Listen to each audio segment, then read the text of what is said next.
Bona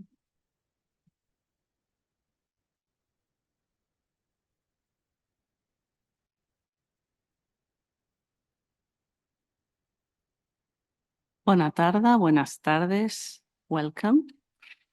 Des del 2012, aquest cicle de conferències I converses reuneix artistes I professionals. And welcome. Since 2012, this cycle of conferences and conversations brings together artists and professionals from very diverse disciplines to explore the connections between creative languages as engines of culture and thought. This year, we celebrate the 14th edition of the RCR Open Program, which is convened by the RCR Bunca Foundation and has had the College of Architects of Catalonia as a co-organizer since 2019. This conference has a special support from Perelada Wines and Cavas. The widening theme of this edition is atmosphere, that intangible lessons that shapes and transforms spaces, and how we perceive it and how it affects us. Inside this framework, we also celebrate the 7th edition of Materia Bosque, dedicated to the poetic strength of trees. Before each conference and lecture, we propose a sensory immersion through 3 award-winning video creations that were selected from over 200 proposals received from around the world. The piece we just saw is Transmutations by Carmen Isasi, a hypnotic work that merges nature and abstraction, image and sound, enticing us to position our bodies and gaze for what is about to happen. Isasi was born in Bilbao, and she's based in Madrid. She's a multidisciplinary artist with an internationally recognized trajectory, who combines mediums such as drawing, video, or virtual reality, always getting adapted to the needs of each and every one of the projects. Today, we have the pleasure of hosting Ila Bêka and Louise Lemoine, artists and filmmakers who, for the past 2 decades, have explored through cinema how spaces influence our emotional, physical, and social lives. They have produced more than 30 films, such as Coalhouse House Life, Barbicania, or Homos Urbanus, which have been showcased in international exhibitions and museums, as well as festivals, including MoMA in New York, which holds their complete work. Today, they will talk to us about the emotional power of space, a question that they have explored in depth in their book, The Emotional Power of Space, recently published. In order to frame this conference, we have the amazing pleasure of inviting the journalist and cultural critic Joan Burdeus. He is a frequent contributor at Nuevo Ara newspaper and El País, and also he is a commentator on Raku Radio and 3CAT. He's got an amazing background in philosophy and communication with an inclusive and cross-sectional view. Help us to open, please, this session. Go ahead, Joan.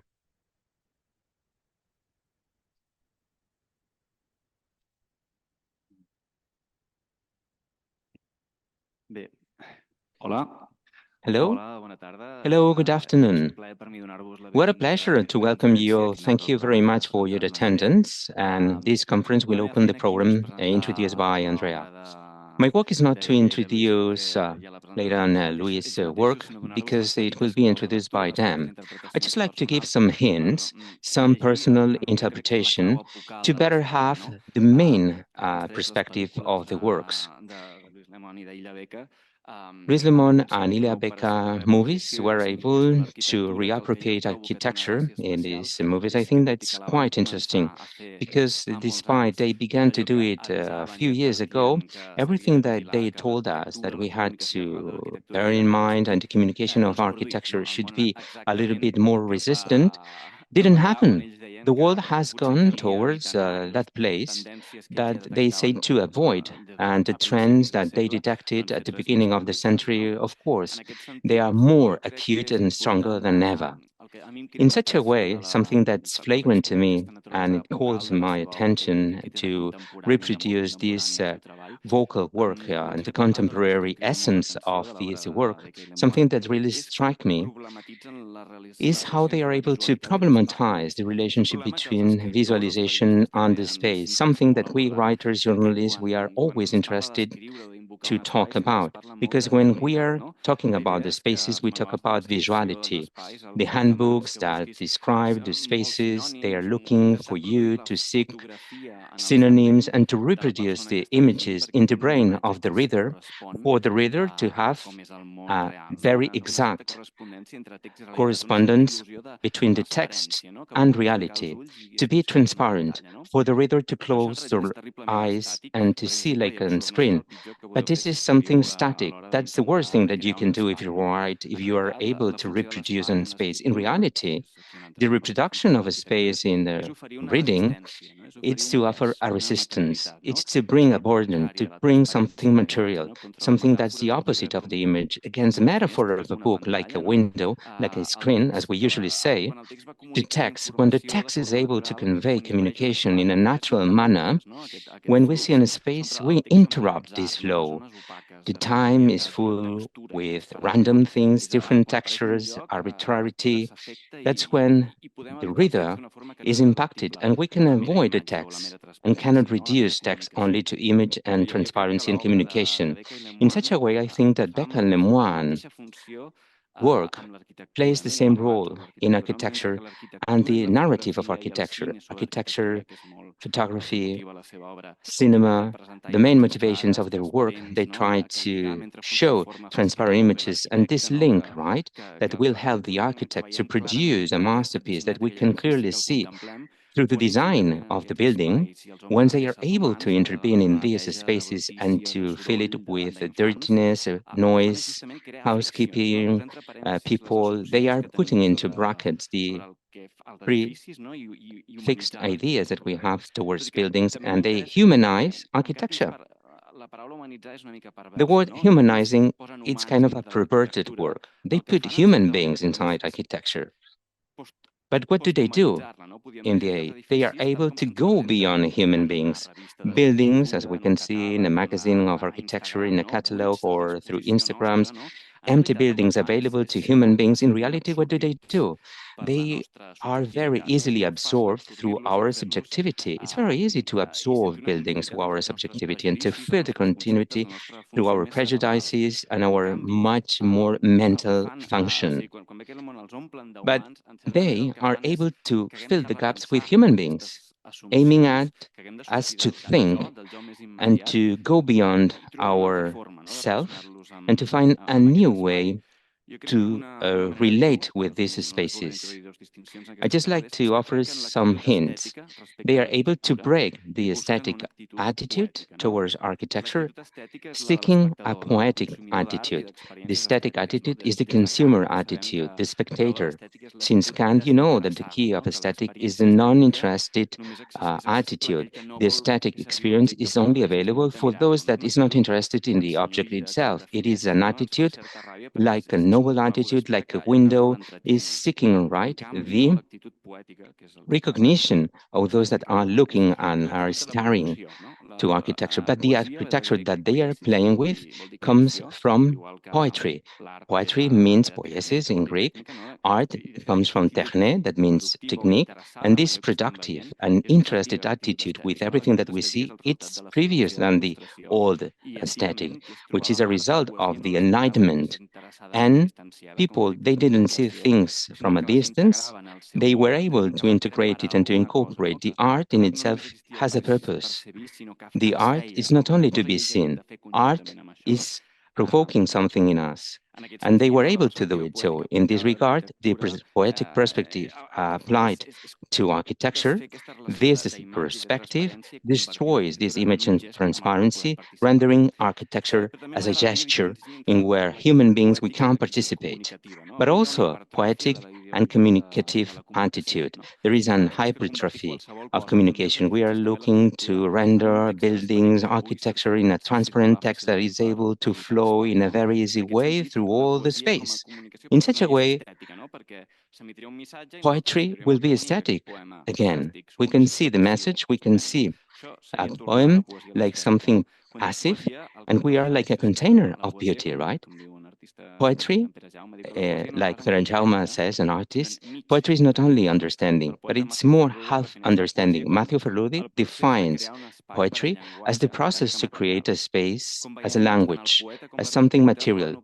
Poets, architects, they can opt for working as communicators, as someone that is able to convey clear and very direct attitudes and clear message, or probably produce poetic spaces, and a space that will have the friction against functionality imperative in order to have this hypertrophy of communication that we suffer nowadays, right? You will see in their work this relationship between Bêka Lemoine and also the poetry tradition, traditionally as we understand, and also to talk about the attitude towards poetry. For me, the works are very relevant because the relationship that we have with the space and with the world is too much altered by the aesthetic that technology brings through screens, through places that we live. When we try to study architecture, we ask ChatGPT, and also the AI. We can see that there is a friction between the place and the medium. Technology is not replacing the medium, but it's an extension of the self. These three-dimension, multisensorial qualities of a space, many things that escapes not only to categories that can travel through this binary code that can be reproduced in through a screen. How can we talk about the smell, depth, dirtiness, weight, something that's not important today? That's why important today, this poetic attitude. How to replace this friction, clashing against a medium that's very reluctant through pure transparency, this technical technology that offers us again what we already know. Bêka and Lemoine, through their work, will help us to fight against this trend and to release a much more poetic space. The interpretation of its work is not only to have a nice interpretation of poetry like an static experience, but let's seek all the elements that escape the transparency and how to fill a space that's very opaque, that's something that will bring us something unpredictable. And I think that the way they do it, it's brilliant. It has a lot to do with the work that they do. Technology has no world. There is no world for technology. World offers resistance, has a weight, a burden. And I think that if we recover this possibility, if we regain this possibility to have a new connection through architecture, through cinema, the images, Ila Lemoine, and they are able to create and to communicate, recovering the robustness that will avoid at the end the role that architecture will play to avoid the narrative itself. I'd like to provoke you in order to conclude, and also I'd like to place the context of the RCR language. Pere Jaume, you know, it's an artist, an amazing Catalan poet, began to work with RCR, vindicating the word landscape. For him, landscape was very important, and he said, I'm fed up with the idea landscape. He realized that landscape was like an instrument, only offering this aesthetic disposition that helped us to see the world. And now he talks about fields. Fields in the sense, the field like the land, like the farmer, the agriculture fields, right? And he says that the relationship with the world of the farmers able to render the landscape into a field, they are able to get dirty when working in the fields, when stepping in the mud. But Jaume sees this landscape as a field, as a farming field, to avoid this gap between aesthetic and the real world. I don't want to get rid and to destroy, of course, the amazing work made by architecture and landscape made by RCR. But when I watch Bêka Lemoine movies, what do they do with the buildings and the houses? I cannot see anymore architecture as a landscape. I can see houses like a field. Let's see what they tell us. You've got the floor.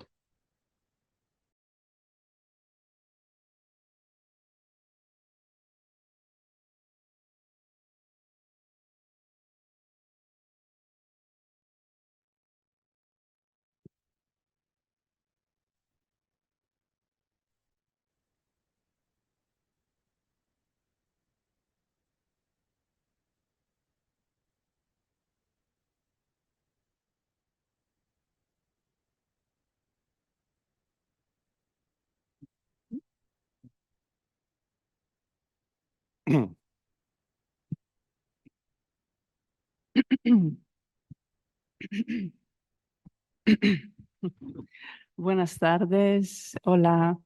Good evening. Sorry, I will speak English tonight. I wish I could speak Spanish or Catalan. But first of all, I want to say a big thank you, not only for the great introduction, very interesting, but for this invitation. We are really, really happy to be here. Thank you for RCF for this a great opportunity to meet you in person and to discover your projects. We actually spent the afternoon at La Villa and discovering also Barberia, is that right?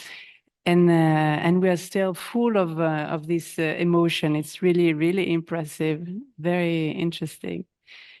We are also very happy to contribute in this lecture series to bring our work and reflections to the topic you proposed this year about atmosphere and all the texts you sent us to think about, because I think the question of immaterial and intangible in relation to architecture and to spatiality, to space in general, is very much what we've been working on for many years now. And so, yeah, we are really happy to bring a few images and stories that we gather through our films in every part of the world tonight here. So, Okay. yeah, let's say that as a sort of, before going into projects, just as a sort of introduction of what we do, Ila and I, we've been working together for 20 years, more or less now. And I would say the way we relate to architecture is more like observers from a certain distance, from, yeah, the distance we try to keep close and far at the same time.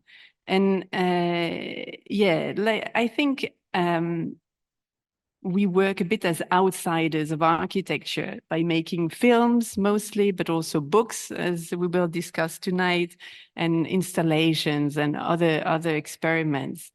But the entire project we've been running together for all these years, let's say, explore in a broad way the relations of mutual influences between people and spaces. So, and we have been looking at these alchemies, if we can call this like this, the relationships, from a wide range of scale, from the smallest architecture scale up to a broader context of urban and natural landscapes.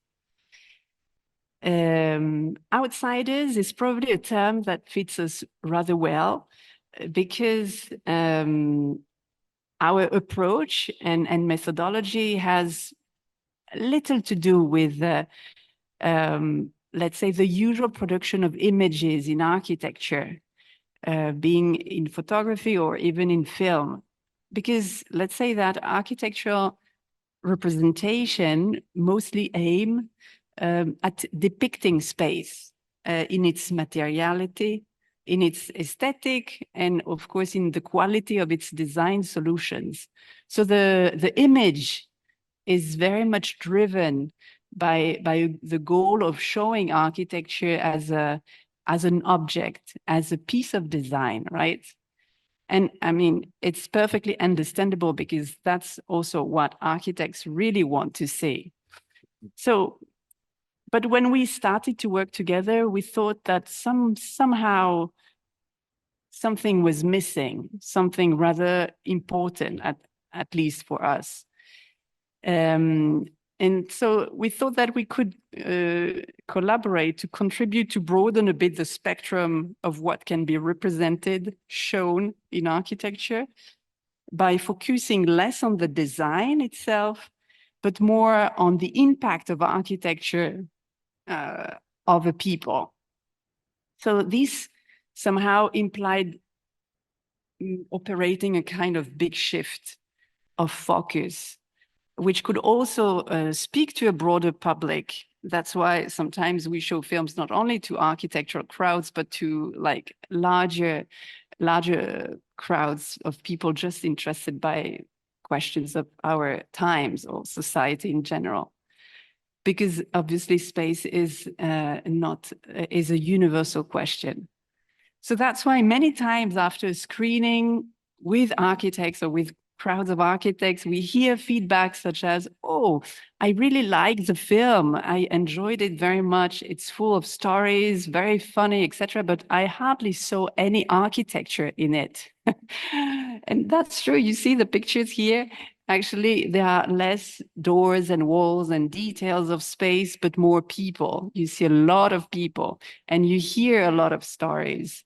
So that's really what we try to focus. We don't look at architecture in a straightforward way, in a direct way, but through human perception and through human stories. So today we selected a few projects from different period of times, and each one tried to capture this invisible, this immaterial and fragile dimension of the relation we build, all of us, with our surrounding space. Space in the dimension of how it guides, it directs, it frames all our interaction with the world. So I don't know if you're familiar with the work of this experimental American composer, Pauline Oliveros, because she coined the term we really are really interested by, deep listening. This she called her practice of listening as a experimental music practice this way, the deep listening, and I have to say that space and sound have this in common of being fully immersive, of embracing our body entirely. We are in space as we are in sound, right? And what we've been trying to do is, through the films, is try to refine this idea of tuning with what surrounds us, of listening to that tuning. And so somehow, and this brings the idea that we can probably learn how to deepen our awareness and sensibility to our sense of presence in space. So what probably we are doing through the films and through all the work is to find a similar kind of, not a deep listening, but a deep looking into our relationship to spatiality in order to capture this idea of this subtle, this intangible and overlooked dimension of the relation we built with our surrounding environment. So in order to enter more into projects, here's a sort of overview of many projects we've made over the years, like 40 films, so they don't appear all here, but each project obviously is an adventure. It brings us in many countries. As I said initially, we've worked on many different scales, from houses, very small houses, to very big projects, but all the time through the perspective of the subjectivity and personal stories. And somehow we could transform the image of films you saw before in this cartography of topics, which summarize somehow topics we deal with, but and process and methodology as well, that we've been really trying to refine through the years. So obviously I won't go through all of these, because tonight we will concentrate on the central one, the emotional power of space. But we've been very much starting our practice with dealing with this question of ordinary and the sense of extraordinary in the ordinary, rather than looking for iconicity. So yes, tonight we will choose to develop only that part. And okay, and this is the emotional power of space is actually the title of a book we published, I think, 2 years ago. Yeah, a little bit less than 2 years ago, and I have to say, a public announcement. We are super happy because the Spanish edition will be soon ready. We are waiting for the freshly printed copies, and probably they will be on the market in the autumn, in the fall, but with Puente Editores from Barcelona. So really happy about this news. And this book really deals with how we feel, with how we sense, how we perceive, how we relate to space, and investigates the various aspects of how space impacts us, not only on a physical way, obviously, but also on a psychological and emotional level. And education, or let's say, how can we teach the question of teaching this sensibility or teaching this sense of awareness of presence is very much present in this book. It's something we've been discussing through the entire book. The book is structured around conversations we had with 12 architects. You can see their names and faces here. But this is far from an academic book. It's a book we've made a little bit like we make our films, written really through a subjective perspective and looking for a real intimacy. You know, it's interesting how you lead. It's a question we constantly ask ourselves in making films. How do you lead a conversation with someone rather than staying on the surface of a question which will bring these people who obviously are used to speak in public and used to develop a theory and a speech which is structured around important ideas, but which is also very well written. So the book, on the contrary, was trying to find escapes of control, to find the real fragile matter of sensibility. So this book doesn't talk about their work, because you can find all what you need in other books about their work. But these are real encounters about how they develop or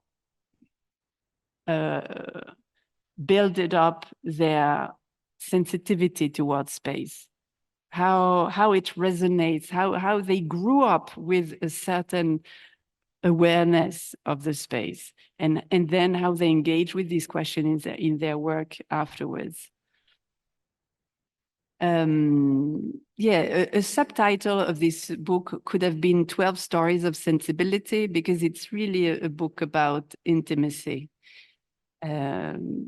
So maybe to summarize the book, Ioannis Palasma, you're probably familiar with his work, is one of the 12 person we exchange with in the book. And this is a sentence which very much summarizes the project. Experiencing a space is a dialogue, an exchange. As I enter a space, the space enters me and changes me. And I have to say that our quick visit at Barberia, Barberi, sorry. We entered the space, but the space really entered us. And we are still in this floating mood of an incredible place. So I think not only the book, but also the films we've made are really dealing with this question of what is this alchemy about when I live or work or go through a place, and what this place gives me, what I give it to him, and what's the in-between. And in order to develop this idea of alchemy, this is a quote from Borges, Ioannis Palasma also often quote, which is absolutely amazing. The taste of the apple lies in the contact of the fruit with the palate, and not in the fruit itself. And I think this is really what also happens when we are somewhere, and what we try to look for in translating in the films.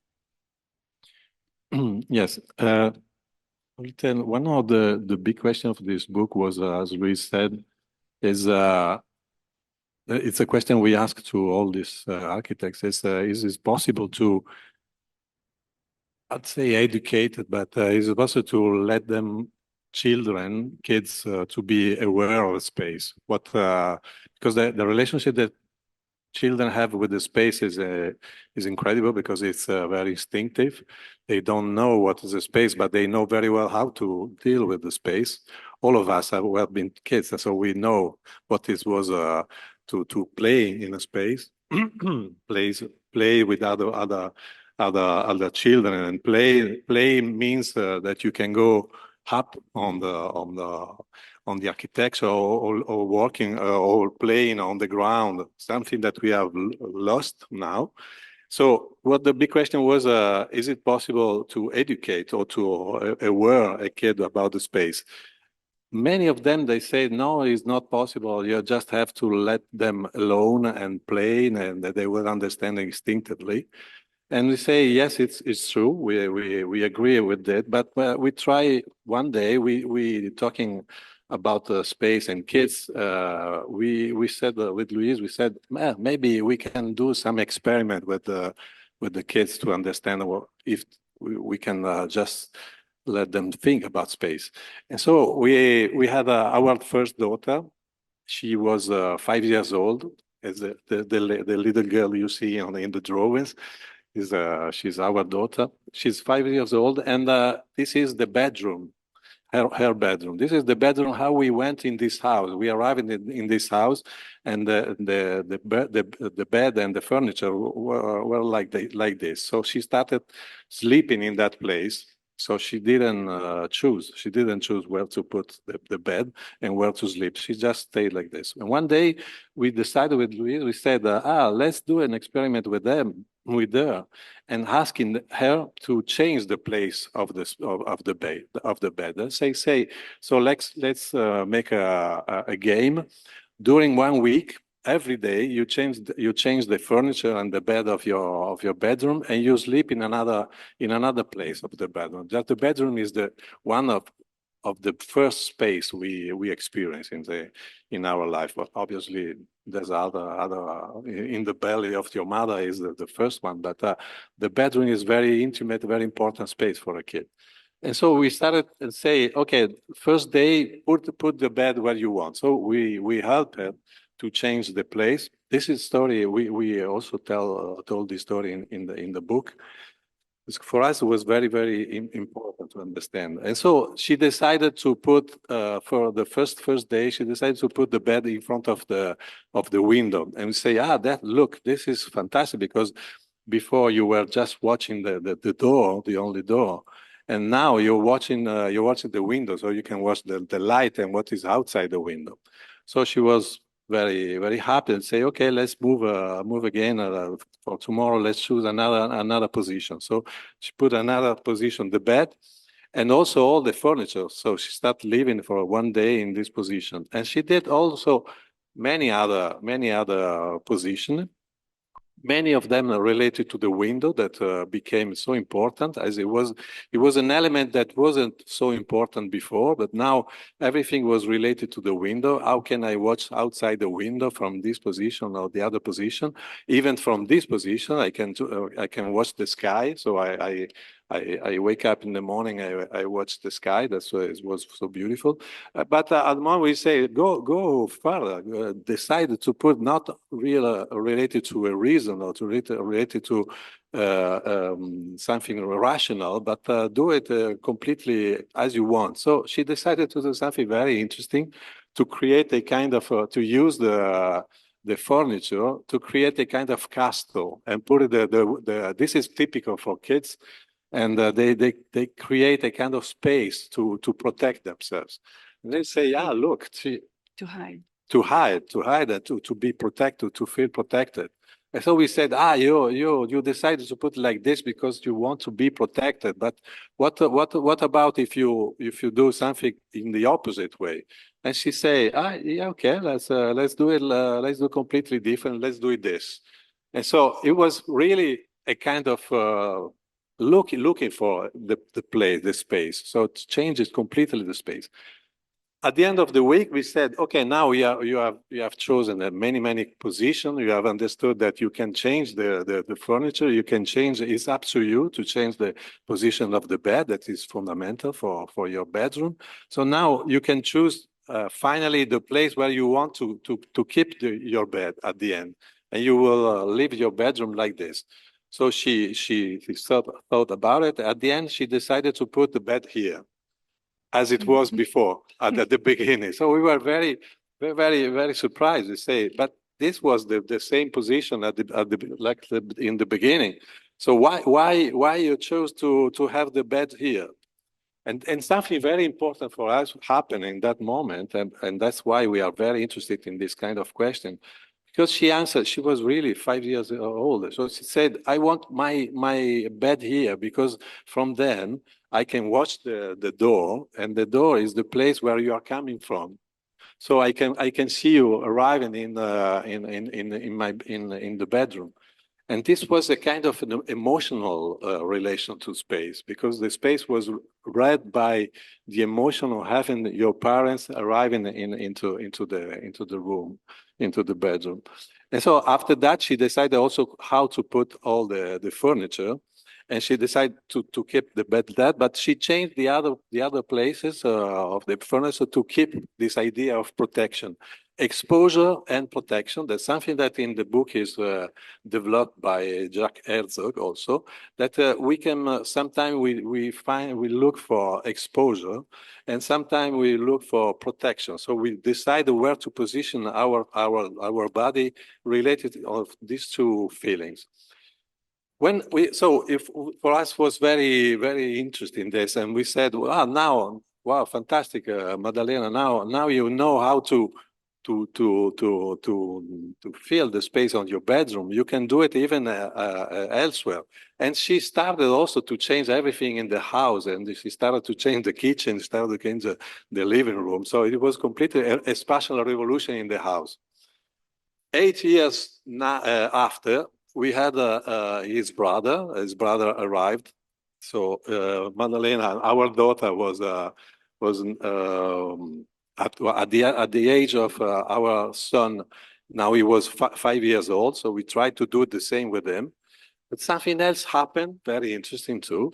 So we had we went in another house, and the two bedroom was related from them, because from the bedroom of our son, you could go outside, but from the bedroom of our daughter, she has to pass from our son bedroom. So it was a kind of bedroom one way passage. And so we asked, I will not show you all the position that he chose, our son chose for the bedroom. I will just show you the last one, where he decided to put the bed, that is here.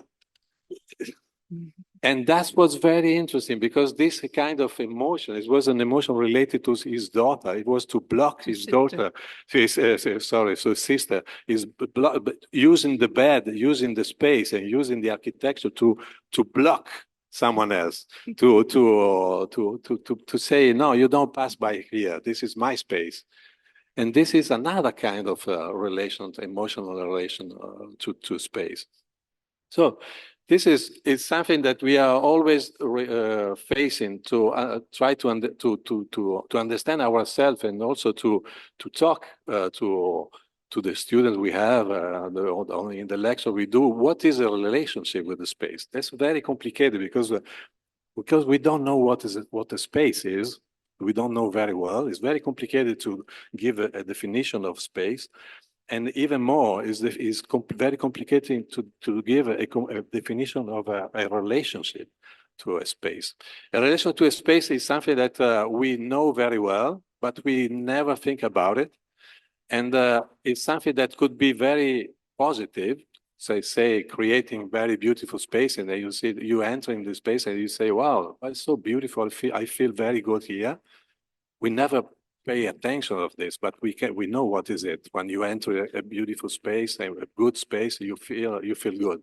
But something more complicated, it's a negative emotion, it's a negative relationship to space. So we try to give some example to understand better what is a negative relation to space and how we can be much more aware about this, because it's something that is shaping our life.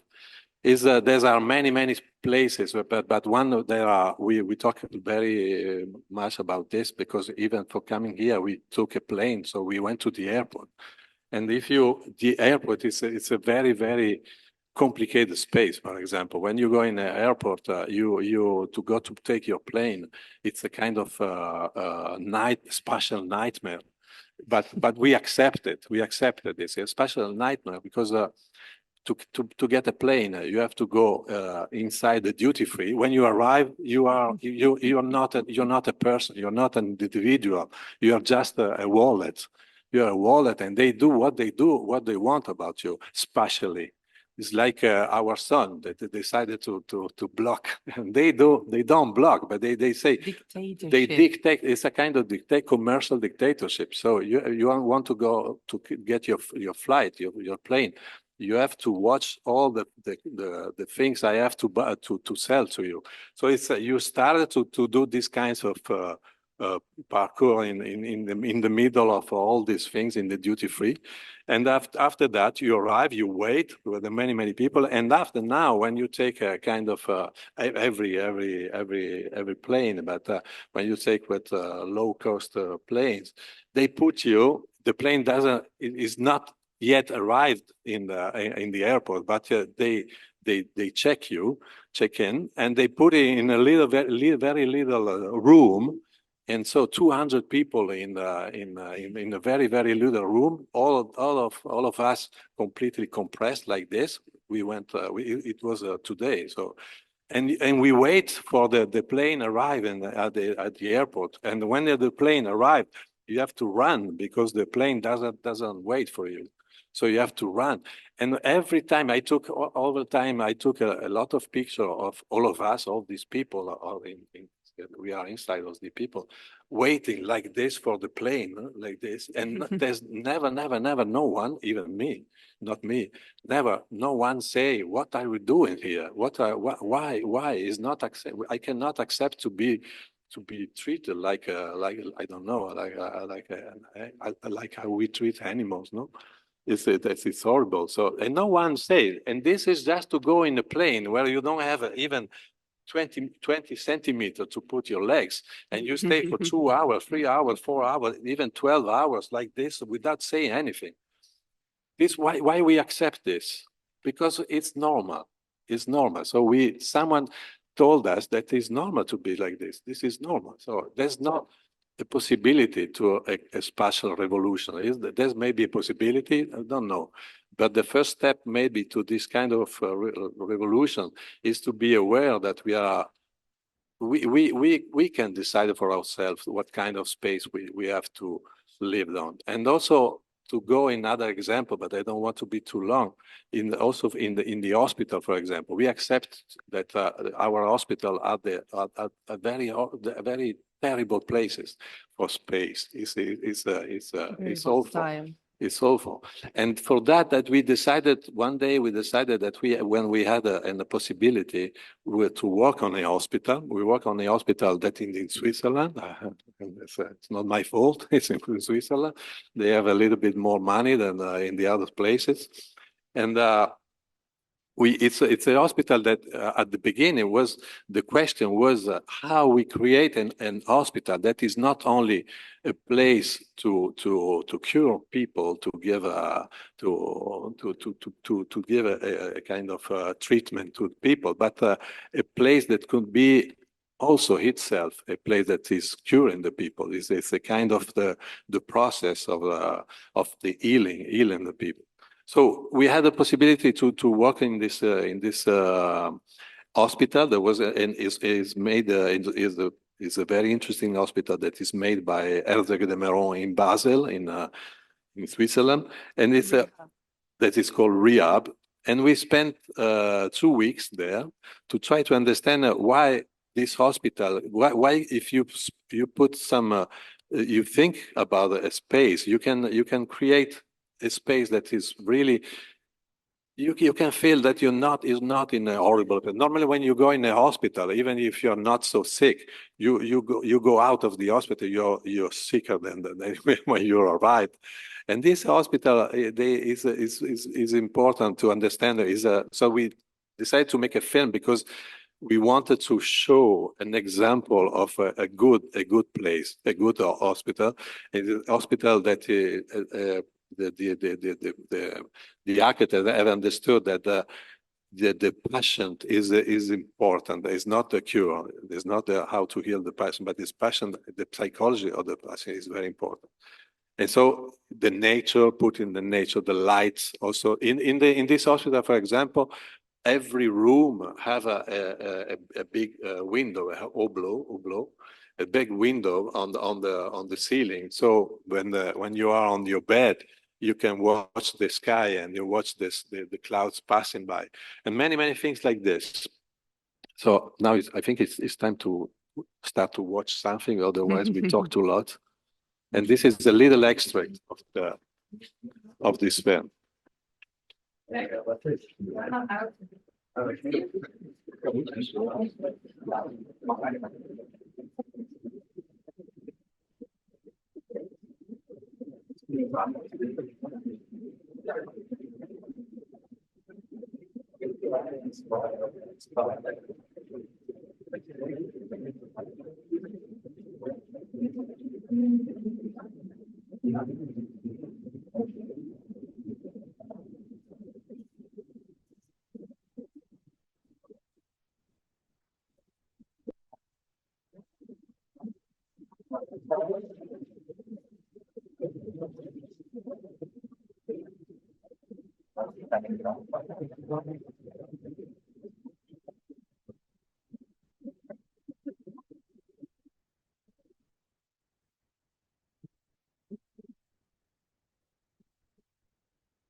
Okay, these are very small extracts we show you, and this film is an hour and a half, so it's difficult to show you extracts which are meaningful to evoke the whole, but a small fragment. Let's move to other projects. Let's say that you've understood now that what we are really trying to put forward is this active dimension of the experience we all have with spatiality. And there is a very interesting word that we've been using a lot recently, is the word tuning. And tuning obviously is interesting for its musical resonances, because somehow we are like a chord of guitar, and we don't often listen to how we vibrate or how we resonate with what surrounds us. But if we develop that kind of listening, we very much do. We very much react to every kind of situations. And this let's say, this attention or this awareness we developed, the two of us, was very much related to this project we are now discussing, Moriyama-san. It's a film that I think we made in 2017. No, 2016 maybe, so a few years ago. And it was the first film of a series we did in Japan. And this was really a film of an encounter with this man named Mr. Moriyama, who has a very special way of life and a very special sensibility. He lives and is the one that asked Nishizawa-san, to build this house named after him, the Moriyama House. And you probably know the project, which is quite exceptional. It's rather a small-scale project on a piece of land, and the house has been split in 10 little cubes of different heights. And he lives in 4 or 5 of them, and the other ones are rented to other people. And but what we were really amazed, and what the film focused on, is how he leaves the space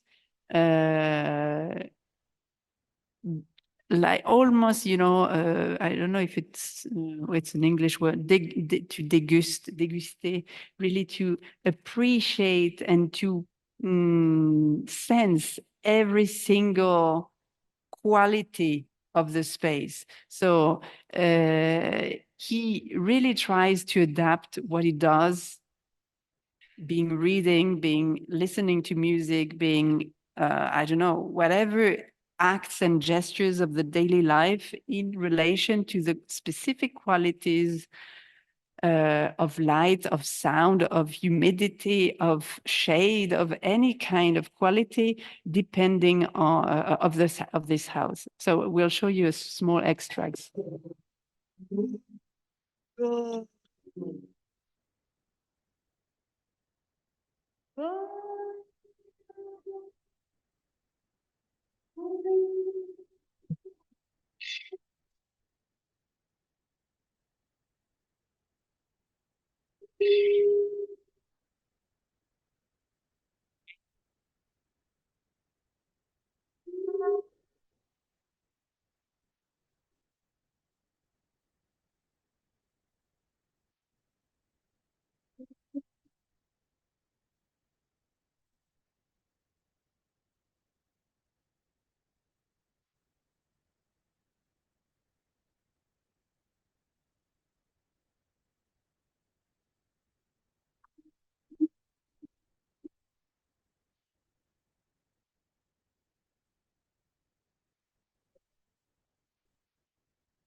Okay. Another project we wanted to evoke is a project we did even before, probably 2014 in the Barbican in London. You probably are familiar with this project, which is quite impressive. It's enormous, almost a piece of the city of London right in the core of the financial district, and it hosts like more than 2,000 apartments.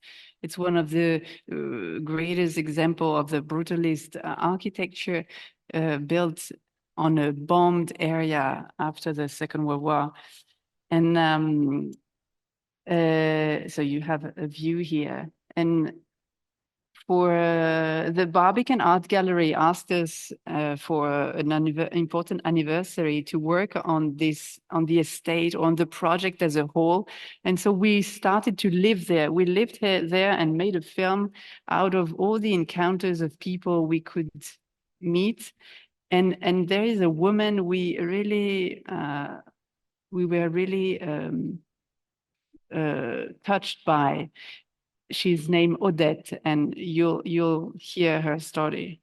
Je crois que j'ai oublié le mot français un peu, parce qu'il y a 63 ans, j'habite ici. Hein. Ah ouais. 3 ans, ouais, j'habite ici, moi j'habite dans le coin.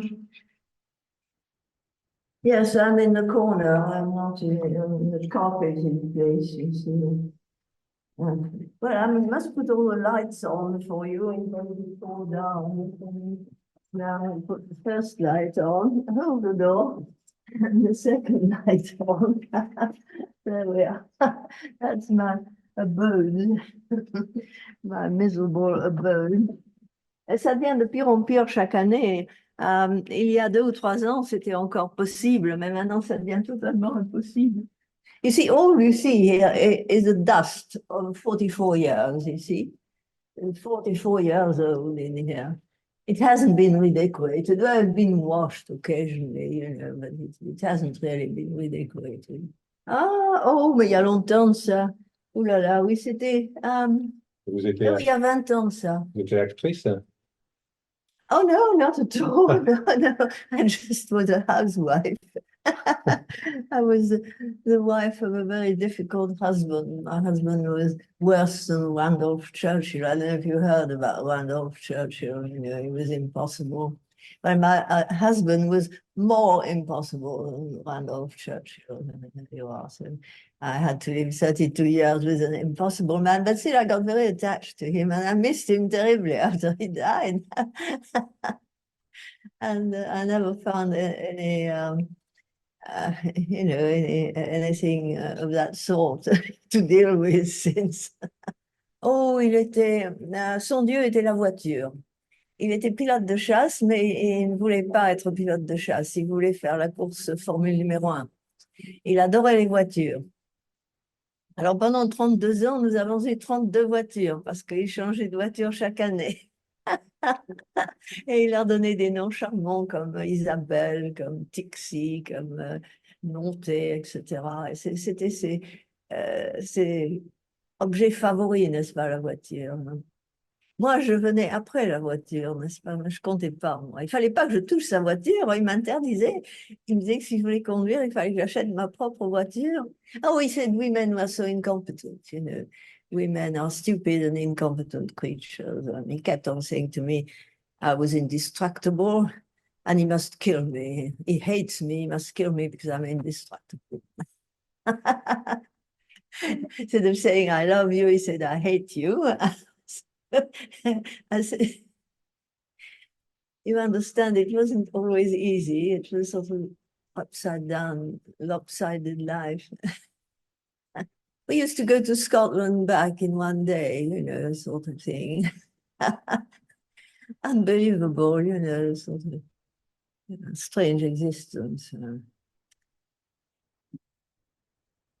No, okay, don't worry. No, well, I have to find my dear husband. Right, it's in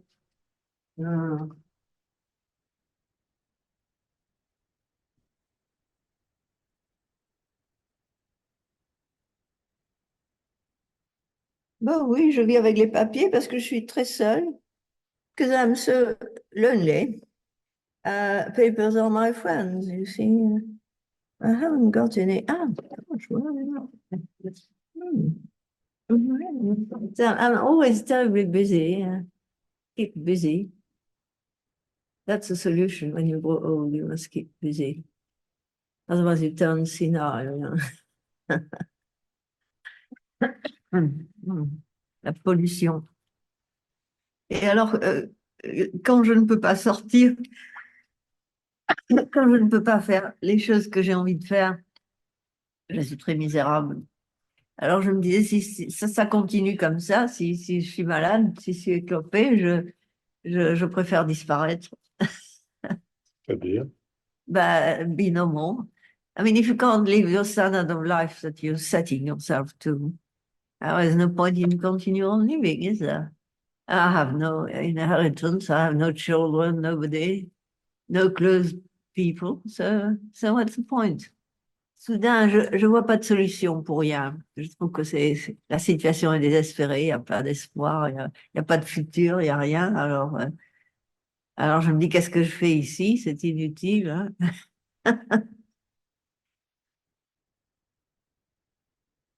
Yes, it's a space related to memories and a sentimental space. There's another aspect we're very interested. It's as also he talked a little bit about it. It's it's a poetical space. It's a poetical space for us. It's a kind of space that is not rational, is not thought for a function also, but not only. And we have found an incredible, well, a surprise and an example of this with where we're living in Japan, and one day we went to visit a very beautiful building made by Kenzo Tange, is the Kuwait embassy in Tokyo. And when we arrived there, we have this also the camera. We just in front of this incredible building, there was a very strange building. I don't know if I have. Yes, you see, this is the place. On the left, you have the Kenzo Tange building, and on the right, there was this man inside this house, and so we pushed the door, and we entered in this house, and that was very strange house. You will see it, and we asked him, "Can I have a look of this house?" And we didn't understand what was it. It was just a very strange architecture. And we stayed for one day inside this building, just following this man that we didn't know. And we understood that this man was building this house alone. And at the end, we understood that he was building this house for 20 years. Now it's 25 years. 25 years that this man is building his house in concrete, and he's building his house alone in an incredible and super expensive Experimental. expensive neighborhood. Ah oui. And in a very experimental way, that it means that every day when he goes to build this house is improvised. So this is a very interesting example of how can we improvise in architecture? It's a very interesting question also for all the architects. Yeah. Can we improvise? Can we decide every day how to make a building and not without a project? He has a project. I will tell you what is the project that he has in mind.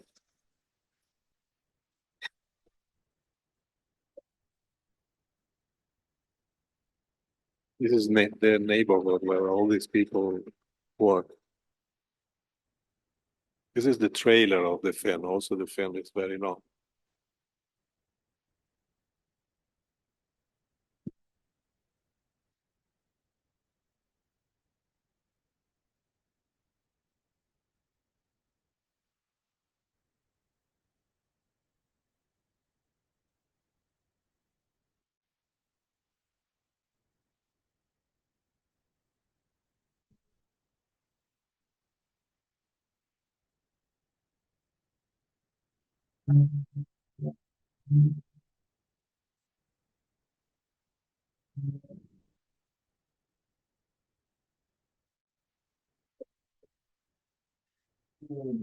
This is the project.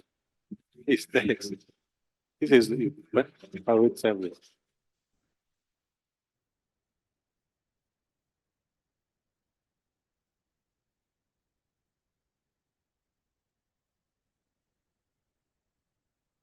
So we spent the day with him, and at the end of the day, he couldn't speak English. So at the end of the day, we were lucky that his wife arrived, so we could speak a little bit, talk with him. She translated, and at the end, we asked. We went to a restaurant having a dinner with them, and we asked her what is the project of this building, this incredible building, and he didn't answer, but he started to dance. And dance because he's a dancer, and they say he danced for 3-4 minutes, and at the end of the dance, he said, "This is my project, what I have in mind." And this was for us was a very important moment because it was a kind of revelation, because they said, "Oh, it's the relationship to a space. It could be also very bodily, no? You feel it. You just create an architecture just by the feeling of being inside. It's like you said, it was beautiful, the story between the landscape and the campo, no? It's very interesting how to pass from the landscape to the campo. And this was, you can do it also by feeling the space, just feeling and creating around you, all around you, this space for yourself, and creating, like improvising every day based on your feelings. Obviously, it's a kind of provocation, I don't know, but when you think about, we made a lot of film in some in some slums, for example, in Bangkok, in Mumbai, in other cities also in South America. It's a kind of city that doesn't have a project. It's a city that starts from your life, no? It's the life that is creating the architecture. And when you enter in this kind of architecture, you feel that something very strong is happening. It's when I think the subject of this year is the atmosphere, and the atmosphere is something that you can feel. No, it's not something that you can explain. And more than the atmosphere, also related to the atmosphere, is this concept of genius loci. No, is the spirit of a place. You know that the genius loci, spirit of a place, is something that the Romans knew very well. Because they thought that every place, every space have a god, a little god, and it's the god of the place. So more than a spirit, for them, it was a god. So when you enter this place, you have to relate yourself not with an architecture, but with the god of this place. And you have to understand, you have to tune, as Louise said, you have to tune with this god. So you have to understand this spirit and live with him. And there's some places we have to be aware to understand what is the spirit of the place, and also you have to relate with them, and you have to make an effort to respect this spirit, because he's living there. And so it's the effort that you have to do is your effort. And then in this case was interesting because it's like he was creating a kind of God. He was giving life, and the space and the life for this new genius loci. How to create a genius loci? This is very big question. I have you in front, so it's very big question for you that you're very, very good at doing it. So I think we have 2 more projects if you're not too tired to discuss. Omurbanos is a very large project we've been running for maybe 8 years now. So big, it has 14 films shot in 14 different cities of the world, and very different from many parts of the world. And let's say that it really looks at how the built environment affects our lives, but how collectively and individually we are affected by forms of the forms of the city. So it's really a film, some films that dive into the ordinary life of cities, shot only in the streets, of various continents, and look at what we called these strange species of the Homo urbanus, and his miraculous faculty of adaptation to environments which can be sometimes very hostile.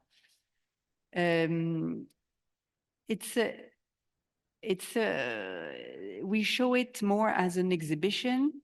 This was in Lisbon this year, or here at SAM in Basel the year before, because it's a vast project, and what we are interested by is more what happens in the in-betweens, rather than watching one film and then another one, etc. So it's more to confront how we live public space from the Middle East to South America to Europe to Asia, etc. So it's really sort of in a comparative dynamic.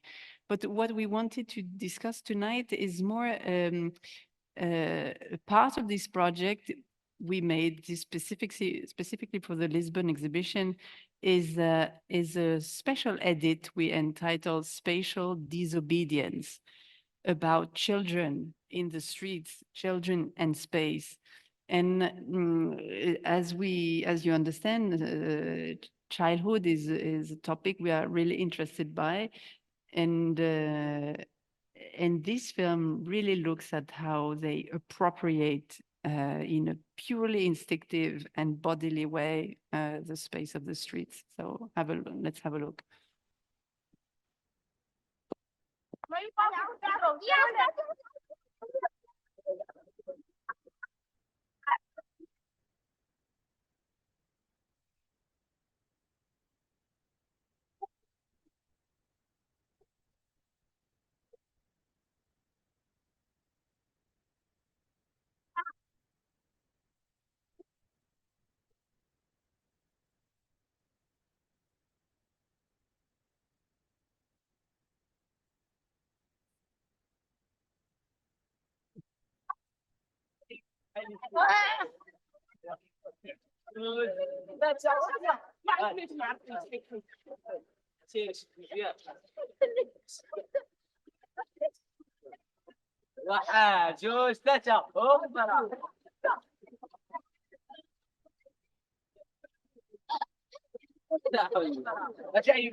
It's coming.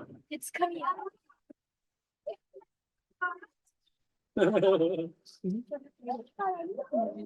우리 무슨 얘기야?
Okay, so what I think it's so interesting by looking at kids is that you understand as adults how much we've lost, We have lost how that. much we've lost in freedom, how much we've lost in the enjoyment of what the space can propose and invent all day ways, behaviors, actions, and yeah.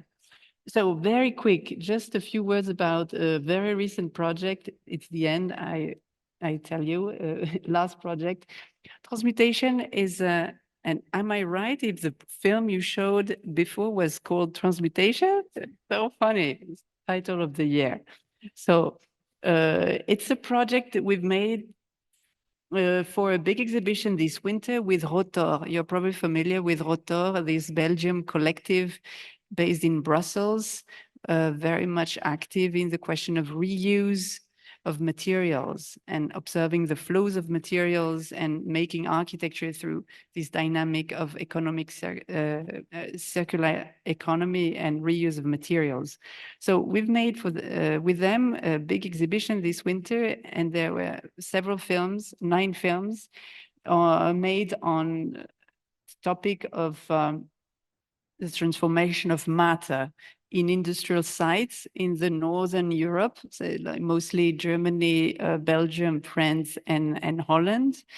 And one of the sites I want to show you, which is really absolutely incredible, is a power plant of nuclear energy, which never worked as a nuclear site because the referendum against nuclear energy was voted just before it opened in Germany. The site is called Kalkar, and it's in Germany, close to the Netherlands border. And it's absolutely surrealistic. If you want to have a surrealist holiday, go there, Kalkar. It's absolutely incredible because they turned it into an attraction park for kids. So have a look to the video.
Emotional power of space. Yes. So thank you. Thank you.